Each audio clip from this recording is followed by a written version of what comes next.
Hi again, this is Ed. We are going to be talking today about visualization with pandas and the Veeam API.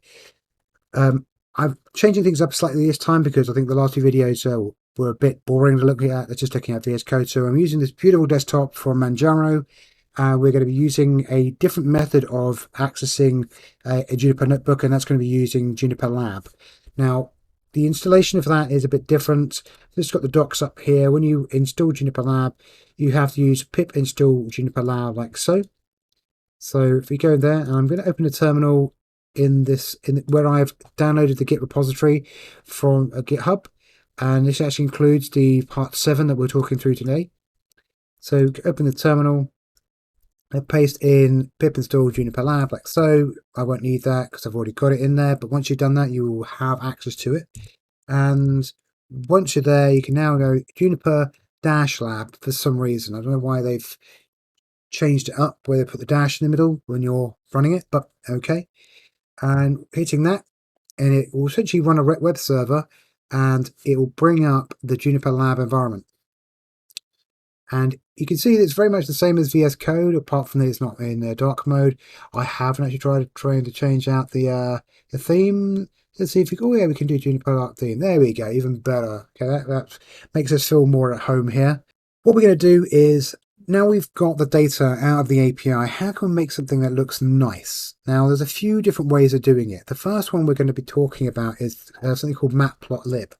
And that pretty much is the de facto method of using of visualization with pandas. In fact, there's pandas itself can run the commands directly from the data frame, which makes life really easy. And you can also, there's basically a couple of different ways you can do it. You can explicitly import Matplotlib and then run all the methods that are associated directly with that package, or you can use it directly with the pandas data frame, which is what we're going to do in this video.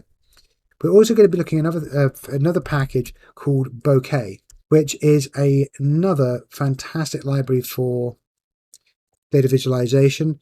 The difference between this and Matplotlib is Matplotlib typically doesn't have as many controls to it if you wish to add them. Bokeh allows you to do a lot more in terms of customizing the outputs. So for example here, this is a demo that they give you.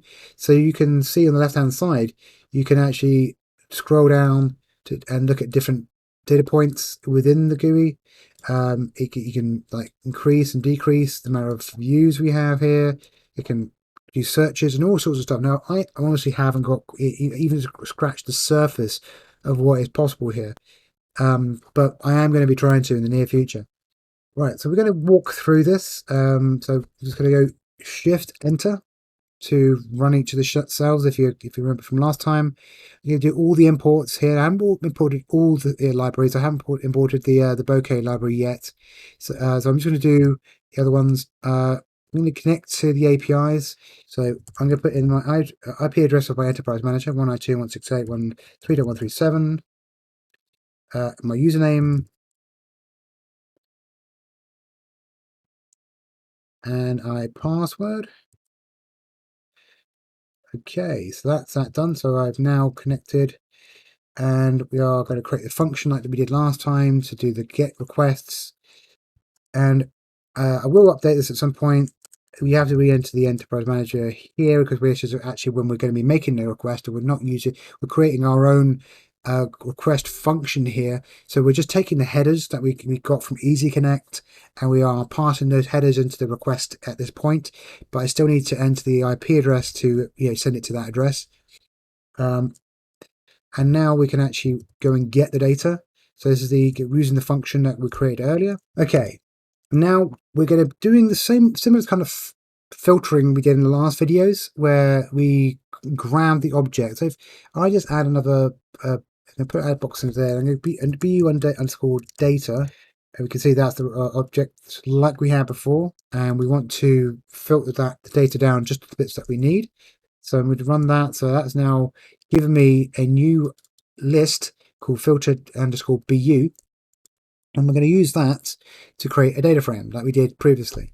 So bang, we have now got a data frame. So if I put one, let's say here, and I add another frame under there, bu underscore df.head. Get rid of that.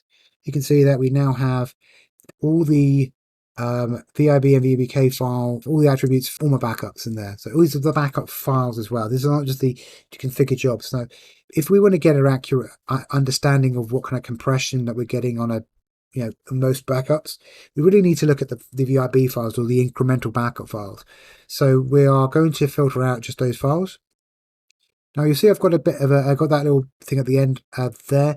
That basically does what's called a deep copy of that data, and it avoids the application getting angry with you. So what I'm doing here is I'm using this method called sort values. As the name suggests, you can sort the values by low to high. So I'm going to do that on compress ratio, which is the name up here. And I am going to do ascending equals false. So as normally it will be ascending, so smallest to largest. I prefer it when I'm going from largest to smallest, hence why I'm doing that. I'm also using this option here called in place equals true. So you notice up here, I have just done that. I've had to reassign it to a new variable there. In some cases, you can use it in place equals true, and it will just affect the data frame without having to reassign it. So you can see here I am now doing that. You can see now we're going from largest to smallest, and we're only doing it on the VIB files. So this is where the magic comes in. You can already see that we got a plot underneath here. But this is how incredibly simple this is. You can now take the data frame that I've just created. You call the method plot, so dot plot. I'm calling dot bar, and there's all the different plot types you want. So you've got line, you've got scatter, you've got histograms. Everything you can imagine is in this library, and we are assigning the x-axis to the job name and the y-axis to the compression ratio. And I'm also setting a fig size because the default one tends to be a bit small. So if I just hit that, it will rerun it again. Might take a second. Okay, I didn't run the thing, so that was the way it was previously. So that's without doing the sort. And if I now do the sort, we can see that now is in a nice fashion. Now, another point I wanted to make here is, can you imagine how long that would have taken if you were trying to do this in Excel, and how much grouping you would need to do? And it can be quite a chore, in my opinion. And the great also thing about this is you don't necessarily have to use it in a Jupyter notebook. All this code that I'm writing here can be quite easily decanted into another file. So if I do a new file, for example, and I call this Veeam visual .py, for example, and open that, and I then started decanting the data from here into this file, and so on, that basically you would be able to run this and it would do everything we've just done in each of the cells for you, and it would just then create that visualization. And I should mention that when you don't do this in a Jupyter notebook, Jupyter notebooks automatically show you the plot in here. Normally it will actually come up in its own window. So once you run it, you'll get this graph pop up, and you can also right click, and you can actually get controls with these as well. Something else you get with VS Code, probably something you get in here as well, that you probably have to set a setting to show. But either way, you are able to actually usually pop this out and save it when it's not in the Jupyter notebook. Now, one thing I noticed here is that I've got a lot of my jobs. I've got multiple versions of it, and so they are really skewing the data a bit. So I've got some of my K8 backups here. I've got some Solaris, and it's not the way I want to see it. I want to see this on a per job basis, right? So what I'm going to do is I'm going to do a group by. I'm going to take all the backup files. I'm going to group them by the job name, and I'm going to also put in as index equals false. The reason why I do that, and I do that the majority of the time actually, is because normally it will take the job name and then make that the index, and that's not what I want in this case. I want to keep the job name independent so I can still use it in the plots. So I'm going VIB.groupBy, and that selects the group by, and it's just like a pivot table. It basically will take all the columns and it will round them up. So it will create a mean of them. Now, if I add another block underneath and I go bu underscore grouped, like so, and I haven't actually run that yet, so there we go. You can now see that the compression ratio is now the average. Now, unfortunately, it's skewed it, so they're no longer going from highest to smallest now, which is probably a good thing that we've run this, because that means that we clearly have, this isn't representative of all the jobs. So we're going to redo that here. So we're going to resort the jobs again, so it goes from largest to smallest, and then we're going to do another plot. And as you can see underneath, we have now a more accurate, in my opinion, representation of the compression level we're getting on a per job basis as an average. You can see that I am actually getting quite good compression, higher than I would expect it. Alright, so that's been nice. It's not very nice to see it in this fashion, but let's start talking about Bokeh and what we can do that. Now, Bokeh, I have to admit, is a bit more involved in the setup, and actually getting this bit written before recording this video took me a little while. So you do actually have to sit down and really understand the library quite well.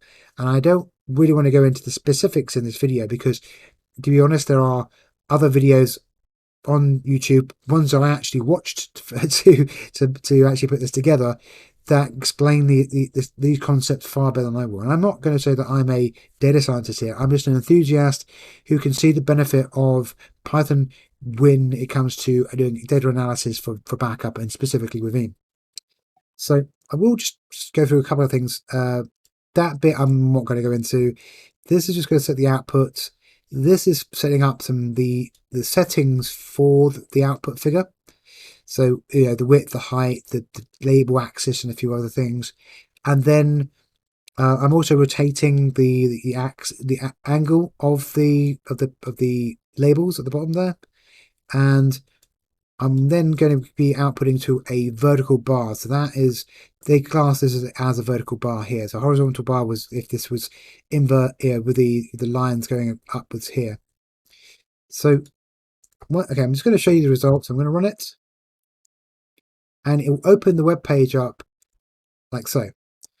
So basically the same data as we had before, but we get it in this lovely web page, and you can move it around as well. So you can actually zoom in, for example, like that, if you needed to. You can go set back to normal, and you can also save it to an image directly from this web page. And I know the syntax isn't overly simple here, but you're getting a lot for your money here. If you get my meaning, you're getting a fantastic looking graphic to demonstrate what you're trying to visualize in relatively small amount of code. What we got there? 1, 2, 3, 4, 5, 6, 7, 8, 9, 10, 11, 12 lines of code. Putting aside all the work we had to do to get the data in the first place, to create this lovely visualization of the data, which you can then save, or even just send them the HTML file, because the HTML file is just sat there. There we go, compression stats, there we go. I could then send that to somebody, and they would have full access to it. So let's inspect. So let's have a look at the source. Go to inspector. So you can see that it's all the data is actually embedded directly in the one HTML file, including the scripts. So it's a all-in-one and portable HTML file. So it doesn't have any reliance on any kind of JavaScript files or any CSS files. You can literally go and grab that, copy it, and then you could potentially even combine this with sending it out via email. And Python does have some packages for sending emails, and just shows you the power you have when you use the Veeam API with Python. So anyway, with that, I am going to leave that for this video, and in the next video we're going to talk about how we can create some nice HTML reporting using Veeam API and Python. Thanks for listening.